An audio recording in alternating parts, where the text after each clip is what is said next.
કૃષ્ણ। આજે હું તમને આ ભરેલા કારેલાની રેસીપી બતાવીશ, તે તમે જોજો। આ મેં 4 કારેલા લીધા છે, આ એક ટમેટું લીધું છે, ડુંગળી લીધી છે, લસણ લીધું છે અને આ છે દાબેલીનો મસાલો, જે કોઈ પણ કરિયાણાની દુકાને તમને મળી જશે।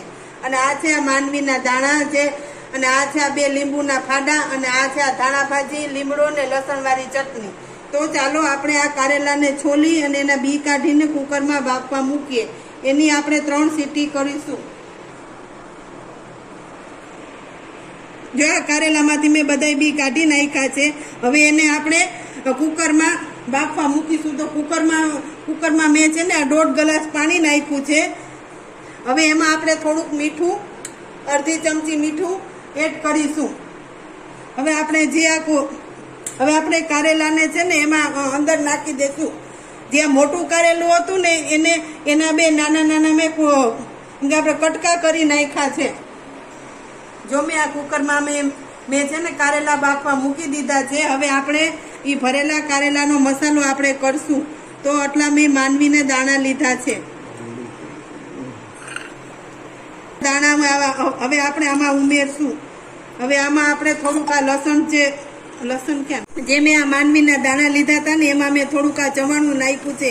એને હવે આપણે અધકચરું ખાંડશું।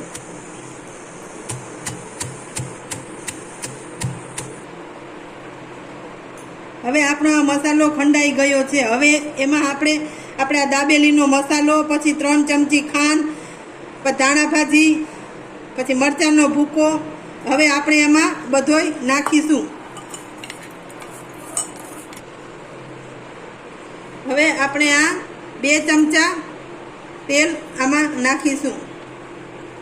પછી આપણે આ મસાલો ટેસ્ટ કરી લેવાનો। જો એમાં કાંઈ પણ ઘટતું હોય હવે આપણે એને એકદમ મિક્સ કરીશું। હવે આપણે આ બધોય મસાલો એકદમ હાથેથી મિક્સ કરી લેવાનો। એકદમ સરસ, બહુ મસ્ત સુગંધ આવી રહી છે। મસાલો આપણો તૈયાર થઈ ગયો છે। હવે એને આપણે આ કારેલામાં ભરીશું।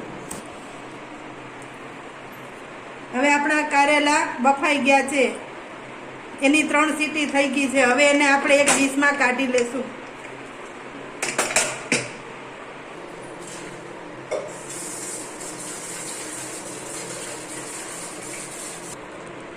હવે આપણા કારેલા જે આ બફાઈ ગયા હતા ને એને મેં એકદમ નીચવી નાખ્યા છે ને એમાં જે બધું પાણી હતું ને એ મેં બધું કાઢી નાખ્યું છે। હવે આપણે એમાં મસાલો ભરીશું। જે મેં આ મસાલો તૈયાર કર્યો છે ને એ હવે આપણે એમાં ભરીશું।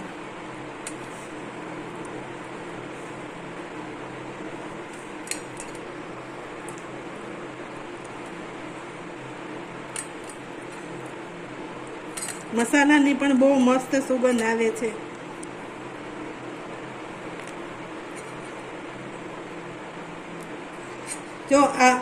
જો આ બધાય કારેલા મેં ભરી લીધા છે।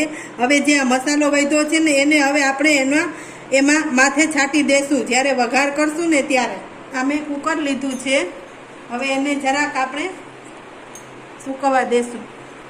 હવે આપણે એમાં 3 થી 4 ચમચા તેલ નાખશું।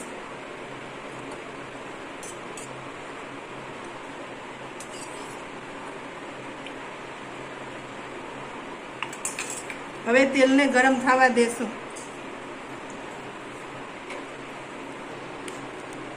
હવે આપણું આ તેલ ગરમ થઈ ગયું છે। એમાં આપણે આ અડધી ચમચી રાઈ જીરું એડ કરીશું, પછી અડધી ચમચી હિંગ નાખશું,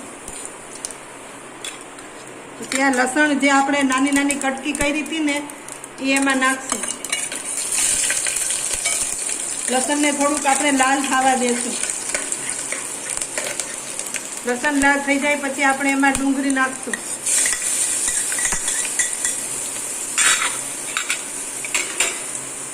પછી એને થોડુંક આપણે તેલમાં ફેરવશું ડુંગળીને, એટલે તેલમાં એકદમ મસ્ત ચડી જાય।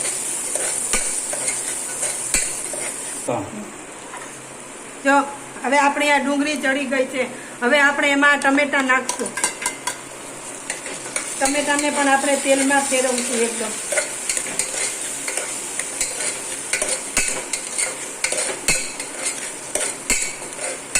હવે આપણા લીમડાના જે પાન લીધા હતા ને એમાં આપણે 4 થી 5 લીમડાના પાન નાખશું.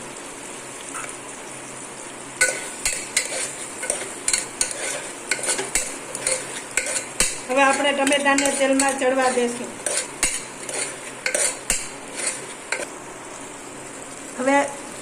હવે જો મસ્ત સુગંધ આવે છે એકદમ.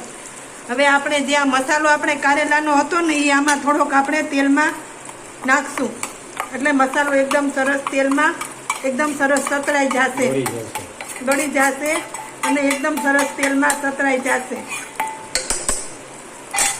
એને પણ આપણે તેલમાં ફેરવવાનો છે.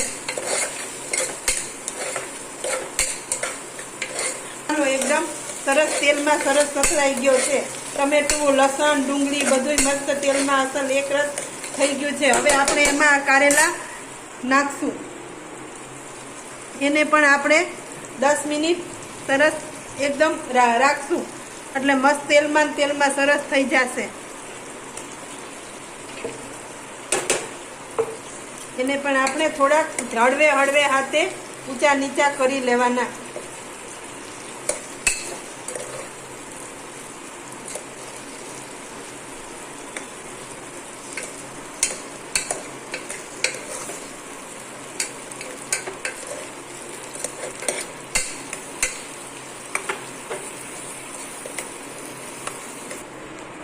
જો હવે આ મેં ઢાંકી દીધું હતું થોડીક વાર તેલમાં ને તેલમાં એકદમ મસ્ત સરસ ચડી ગયા છે આપણા કારેલા તેલમાં. હવે આપણું આ શાક મસ્ત સરસ થઈ ગયું. સુગંધ પણ બહુ સરસ આવી રહી છે. આપણું આ કાઠિયાવાડી ભરેલા કારેલાનું શાક તૈયાર થઈ ગયું છે. તો હવે આપણે એને સર્વ કરીશું. જો તમને આ મારી રેસીપી ગમી હોય તો એને કમેન્ટમાં જણાવજો. એને લાઈક કરજો, શેર કરજો, સબસ્ક્રાઈબ કરજો, બેલ આઇકન દબાવવાનું ભૂલતા નહીં.